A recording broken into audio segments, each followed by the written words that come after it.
At age 35, something shifts in your body. Quietly, without any obvious signs, you start losing muscle.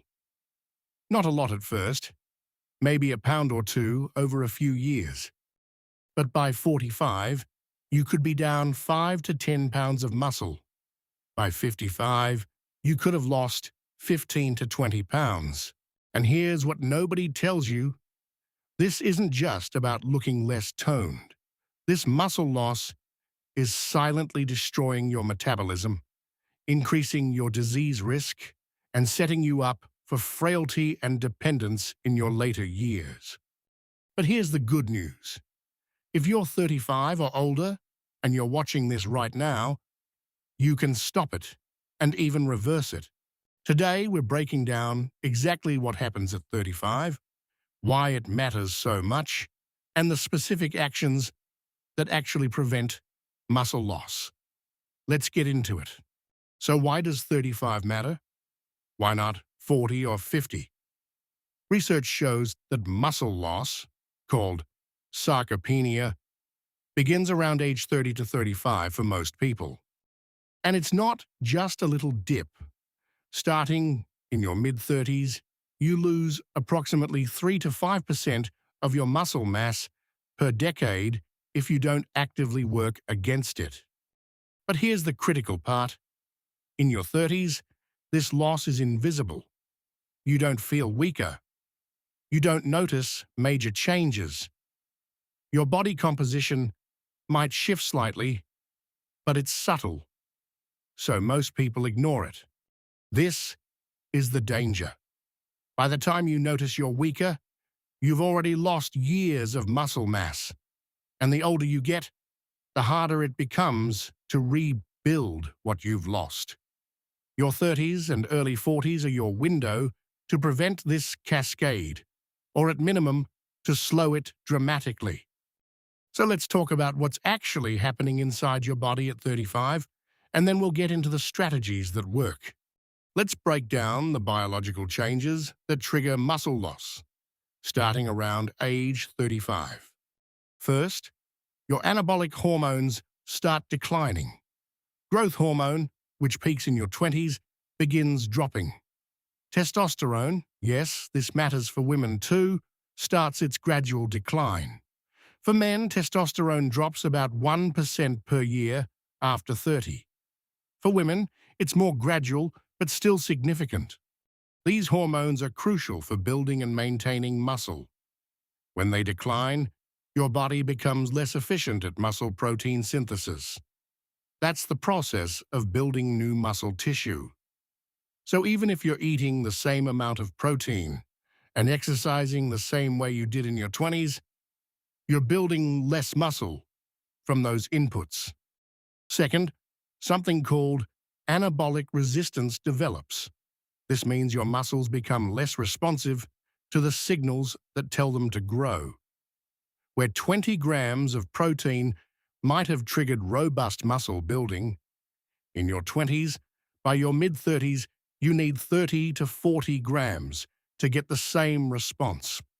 Third, your satellite cells, these are the muscle stem cells responsible for repair and growth, become less active. You have fewer of them, and the ones you have don't respond as well to exercise and nutrition signals. This is why recovery takes longer as you age. Fourth, inflammation tends to increase with age. This chronic low-grade inflammation, sometimes called inflammaging, is catabolic. It breaks down muscle tissue, so you're fighting a constant headwind of inflammatory processes working against muscle maintenance. And fifth, let's be honest about lifestyle. Your mid-30s are often when life gets really busy. Career demands peak. Many people have young kids. Time for exercise disappears. Stress skyrockets. Sleep quality declines. All of these factors accelerate muscle loss beyond what biology alone would cause. So you've got declining hormones, anabolic resistance, less active satellite cells, increased inflammation, and lifestyle factors all converging around age 35. This is why muscle loss accelerates during this decade, even though you might not notice it yet. Now let's talk about why this matters, because understanding the consequences makes the effort worth it. First, your metabolism. Muscle is metabolically active tissue. It burns calories even at rest. Every pound of muscle you lose means your metabolic rate drops by about 30 to 50 calories per day. Lose 10 pounds of muscle over a decade, and your metabolism has slowed by 300 to 500 calories daily. This is why people in their 40s and 50s gain weight, eating the same way they always have. They're not eating more, they're burning less because they've lost muscle mass. Second, insulin sensitivity. Muscle is your body's primary site for glucose disposal. When you lose muscle, insulin resistance increases. This raises your risk for type 2 diabetes, metabolic syndrome, and all the complications that come with poor blood sugar control. Third, bone health. Muscle and bone health are connected. Strong muscles create the mechanical stress that keeps bones dense. As muscle declines, bone density declines. This sets you up for osteoporosis and fractures later. Fourth, functional decline. The muscle you maintain in your 30s and 40s determines your physical capability in your 60s, 70s, and 80s. The earlier you start losing muscle, the closer you get to the threshold where basic activities, climbing stairs, carrying groceries, getting up from a chair, become difficult. And fifth, longevity. Multiple studies show that muscle mass and strength are strong predictors of lifespan.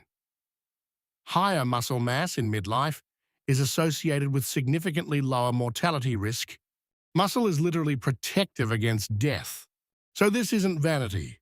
This is about metabolic health, disease prevention, maintaining independence, and living longer. All right? So how do you actually stop muscle loss after 35? Let's get specific. The single most important intervention is resistance training, lifting weights. Nothing else comes close. If you only do one thing from this video, make it this. You need to lift weights at least 2 to 3 times per week, focusing on all major muscle groups. And here's what's critical. The weights need to be challenging. We're not talking about light dumbbells for high reps. You need to lift heavy enough that the last few reps of each set are difficult. Focus on compound movements, exercises that work multiple muscle groups at once. Squats, deadlifts, lunges, presses, rows, pull-ups. These give you the most bang for your buck. They stimulate the greatest muscle protein synthesis response and create the hormonal environment that supports muscle growth. Progressive overload is essential. That means gradually increasing the challenge over time. More weight, more reps, more sets, or more frequent training. Your muscles need a reason to grow or maintain themselves. If you do the same workout with the same weights for months, your body adapts and stops responding. For people in their 30s and 40s who are just starting, begin with 2 full-body sessions per week. As you adapt, you can increase to 3 or 4 sessions.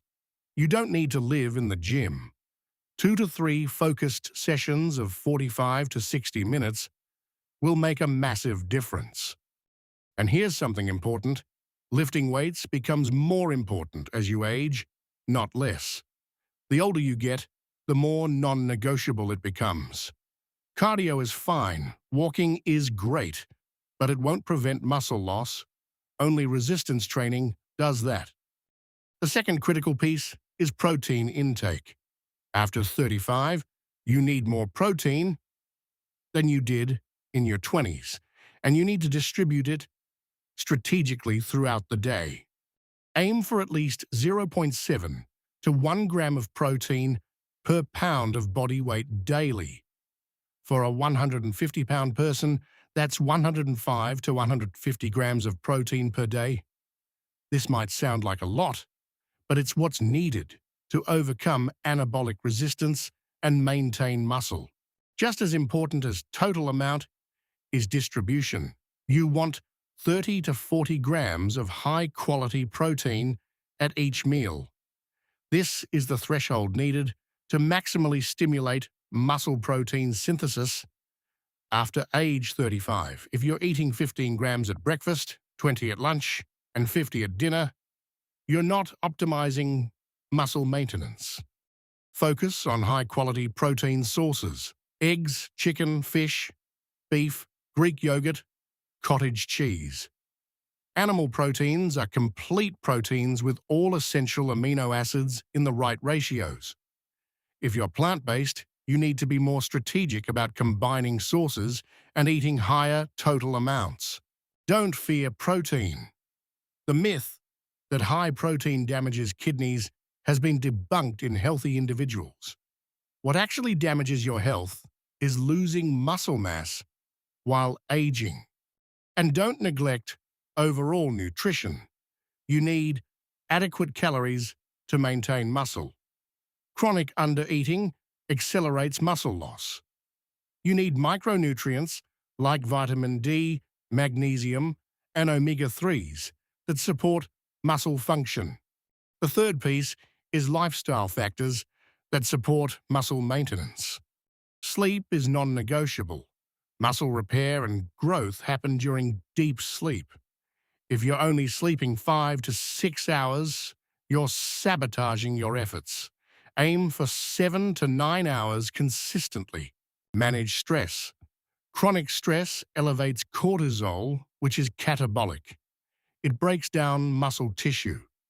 Find stress management practices that work for you and make them consistent. Stay active daily beyond your workouts. Walking, taking stairs, moving throughout the day. All of this helps maintain muscle and metabolic health. Consider getting hormone levels tested if you're struggling despite doing everything right.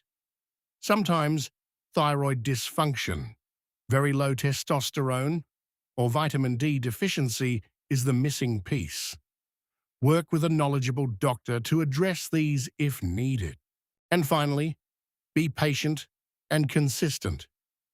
Building or maintaining muscle after 35 takes time. You won't see dramatic changes in weeks, but over months and years, the difference is profound.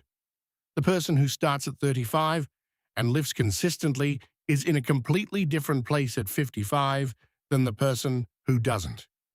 If this was helpful, hit like and subscribe for more evidence-based health content. Comment, what's your age and current workout routine? Thanks for watching, and start lifting today.